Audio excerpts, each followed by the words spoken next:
여러분 평안하셨습니까? 참으로 좋은 5월의 아침입니다.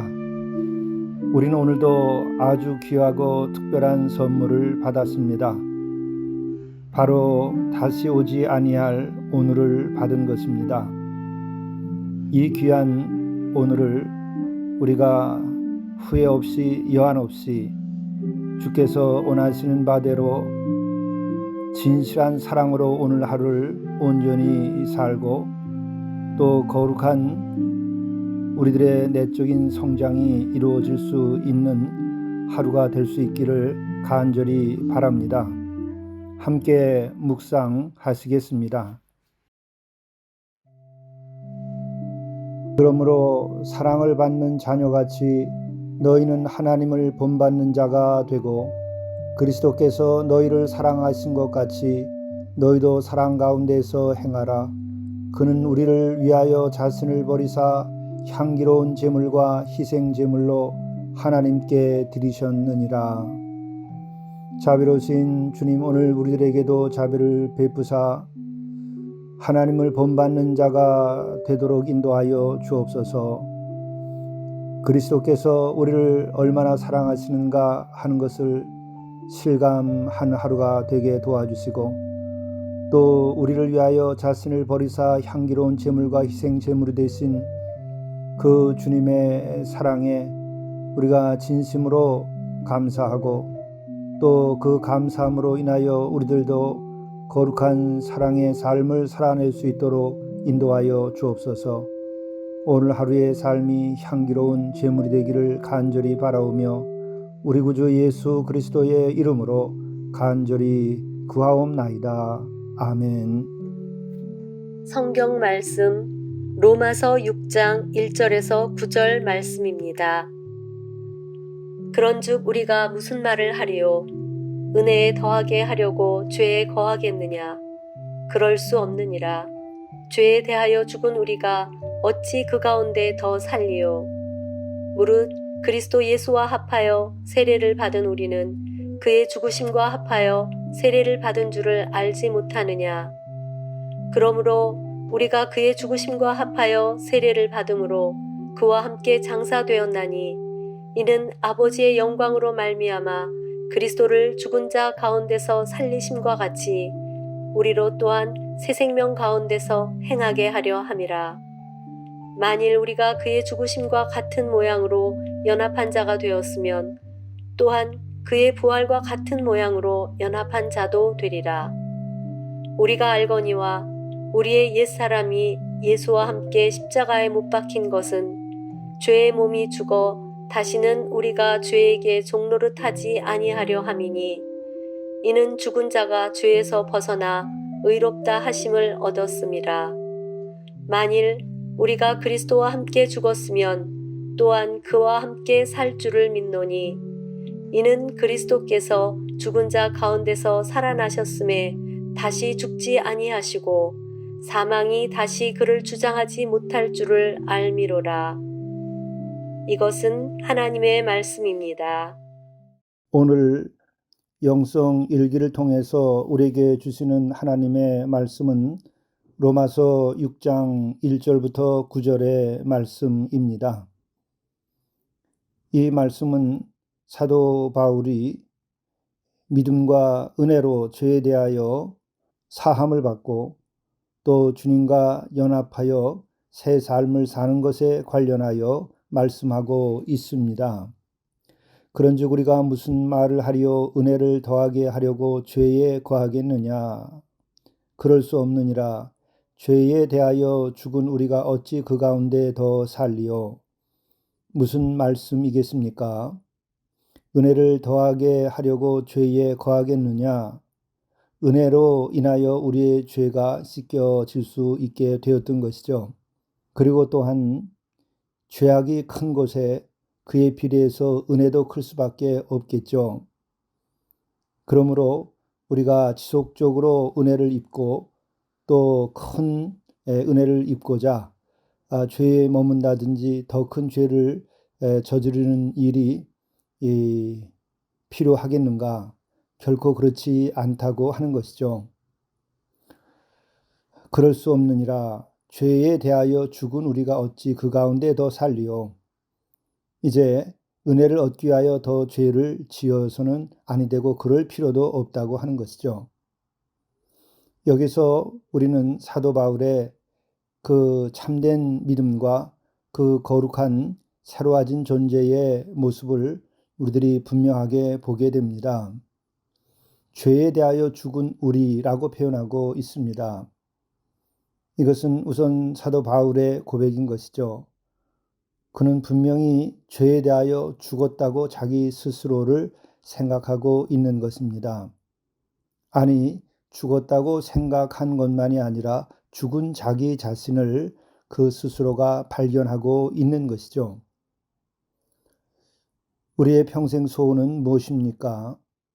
우리 일상에서 좋은 직업, 또 좋은 집, 좋은 차, 건강한 몸, 이와 같은 것이 우리 일상에서는 평생의 소원처럼 따라다니는 것인지 모르겠습니다. 그 자체가 악한 것은 아니겠죠. 그러나 우리에게 있어서 정말 평생의 소원이 될 만한 것이 영적인 면에서 있다고 한다면 그것은 무엇이겠습니까? 그것은 다름 아니라 죄에 대하여 죽는 일입니다. 우리들의 일상의 삶에서 우리는 부자유함을 느끼고 때로는 마음의 고통을 받고 또 회의에 빠지기도 합니다. 왜 그럴까요? 죄에 대하여 완전히 죽은 내 자신이 아니기 때문에 그런 것이죠. 유혹에 넘어가고 또 그것으로 인하여 영적으로 시달리고 또 지나친 탐욕이나 또 소유욕 때문에 불필요하게 그 무엇인가를 더 가지려고 단순하고 자유롭게 살지 못하는 자기 자신을 발견하고 하는 것이죠. 이것은 죄에 대하여 죽은 모습이 아닌 것이죠. 그러므로 우리의 실제로 평생의 소원은 더 많은 복을 누리는 것보다 죄에 대하여 죽는 것을 우리가 평생 소원으로 삼아야 하는지 모르겠습니다. 그것이 이루어지면 우리는 죄에 대하여 자유케 되고 양심의 가책에서 벗어나게 되고 또 죄의 유혹으로 인하여 받는 고뇌에서도 벗어날 수 있게 될 것입니다. 그 이후에 이루어지는 우리들의 삶의 평안과 자유와 또 거룩한 우리들의 삶은 이 세상의 그 어떤 것을 얻는 것보다 더 큰 기쁨과 감사함을 가지게 합니다. 뿐만 아니라 그렇게 될 때에 그는 이 생에서 이루어야 할 많은 것들을 아주 선하게 잘 이루게 됩니다. 그러기에 우리의 소원이 필요하다고 한다면 그 필요한 소원은 죄에 대하여 죽는 일입니다. 이것을 위하여 우리가 기도하고 이것을 위하여서 우리가 먼저 무엇보다도 영적인 노력을 하고 은혜를 구해야 할 것입니다. 또한 이와 같은 것이 이루어지려면 어떻게 해야 되는가? 무릇 그리스도 예수와 합하여 세례를 받은 우리는 그의 죽으심과 합하여 세례를 받은 줄을 알지 못하느냐?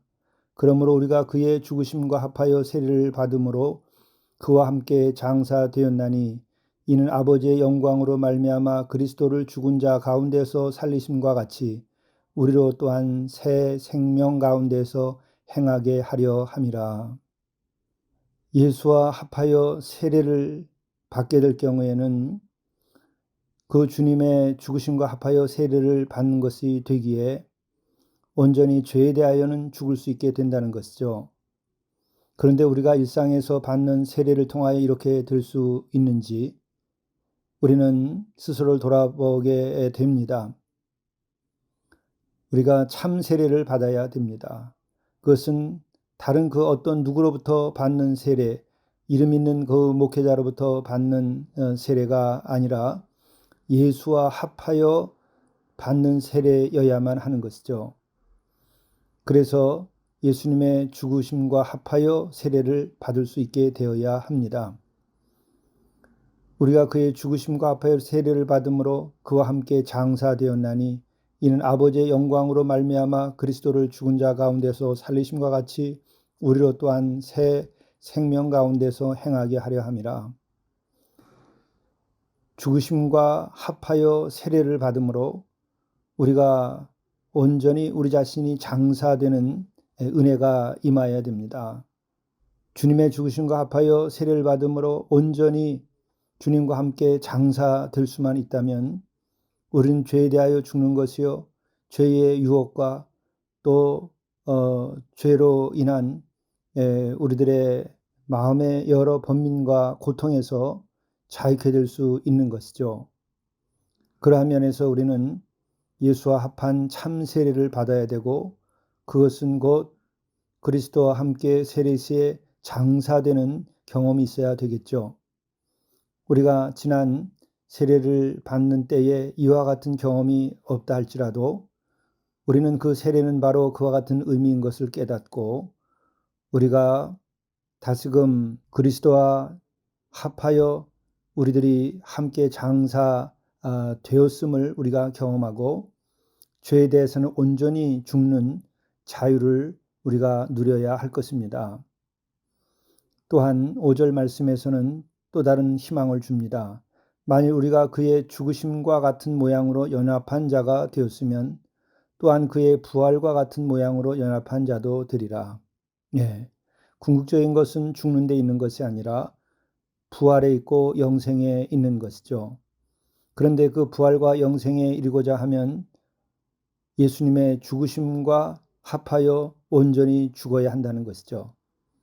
주님의 죽으심과 연합한 자가 먼저 돼야 됩니다. 그렇게 된다면 부활과 같은 모양으로 연합한 자가 될 수 있다는 것이죠. 이것이 얼마나 큰 은혜요 놀라운 일입니까? 이것이 참으로 우리가 예수를 믿는 이유이고 예수를 믿을 때 우리가 얻어지는 값진 은혜인 것입니다. 이것이 진정한 은혜입니다.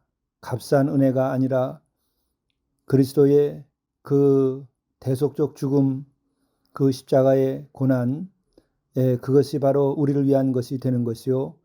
또 거기에 우리들이 연합한 자가 될 때에 우리에게는 부활과 영생 그리고 하나님의 나라가 우리의 것이 되는 것이죠. 우리가 알거니와 우리의 옛사람이 예수와 함께 십자가에 못 박힌 것은 죄의 몸이 죽어 다시는 우리가 죄에게 종노릇하지 아니하려 함이니 이는 죽은 자가 죄에서 벗어나 의롭다 하심을 얻었음이라. 이와 같은 영적인 경험이 생긴다고 한다면 이보다 더 큰 은혜와 자유와 기쁨과 평강이 어디 있겠습니까? 옛사람이 예수와 함께 십자가에 못 박히는 이 일이 우리들의 영적인 사건으로서 존재해야 됩니다. 그렇게 될 때 죄의 몸이 죽어 다시는 우리에게 죄에게 종노릇하지 않게 하지요. 예수께서 우리의 왕노릇을 하셔야 됩니다. 우리 자신도 아니고 우리의 옛사람도 아니고 또 사탄도 아니라 오직 주께서 우리에게 왕노릇을 할 수 있어야 합니다. 이는 죽은 자가 죄에서 벗어나 의롭다 하심을 얻었음이라. 만일 우리가 그리스도와 함께 죽었으면 또한 그와 함께 살 줄을 믿노니 이는 그리스도께서 죽은 자 가운데서 살아나셨음에 다시 죽지 아니하시고 사망에서 그를 주장하지 못할 줄을 알미로라. 예, 우리는 그리스도와 연합한 자가 되어야 됩니다. 그것이 우리들에게 생명과 구원과 영생의 길입니다. 그 연합한 자는 곧 예수님의 죽으심과 함께 우리가 죽고 예수님의 부활과 같은 모양으로 또한 연합한 자가 되어서 우리가 옛사람이 죽고 다시 새 사람으로 탄생하는 놀라운 은혜를 입어야 됩니다. 이것이 구원의 길이고 또한 구원의 체험입니다. 이 체험이 우리에게 일어나기를 바랍니다. 참으로 이로써 우리는 옛사람과 새사람이 나에게서 나누어져야 됩니다. 또 옛사람은 죽고 새사람으로 다시 태어나도록 돼야 됩니다. 이로 인하여 그리스도와 온전히 연합한 자가 되어서 앞으로도 주가 내 안에 내가 주 안에 머물러 사는 생을 살아야만 합니다. 이것이 예수를 믿는 자의 가장 깊은 영성이고 가장 높은 거룩함에 이르는 길입니다. 이것이 우리 자신들의 삶이 되도록 오늘도 이 영성의 길을 가시기 바라고 이 말씀의 은혜를 입으시기를 바랍니다. 기도하시겠습니다. 예수와 합하여 세례를 받은 우리는 그의 죽으심과 합하여 세례를 받은 줄을 알지 못하느냐. 만일 우리가 그의 죽으심과 같은 모양으로 연합한 자가 되었으면 또한 그의 부활하심과 같은 모양으로 연합한 자도 되리라. 우리가 알거니와 우리의 옛사람이 예수와 함께 십자가에 못 박힌 것은 죄의 몸이 죽어 다시는 우리가 죄에게 종노릇하지 아니하려 함이니 이는 죽은 자가 죄에서 벗어나 의롭다 하심을 얻었음이라. 자비로우신 주님, 주님께서 오늘도 우리와 함께 하시고 우리를 품어주시사 주님과 연합한 자가 되어서 옛사람이 죽고 우리가 새사람으로 주님과 더불어 영원한 생명을 누리며 살아갈 수 있도록 인도하여 주옵소서. 우리 주 예수 그리스도의 이름으로 간절히 기도드리옵나이다. 아멘.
직업을 성직으로 여기십시오.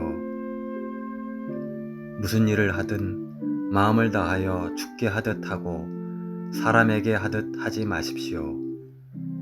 모든 것 위에 사랑을 더하십시오. 받은 만큼 일하는 것이 아니라 일한 만큼 대가가 올 것을 기대하고 최선을 다하십시오. 반드시 꿈은 이루어지고 주께 영광을 드리는 영화로운 삶을 성취하게 될 것입니다.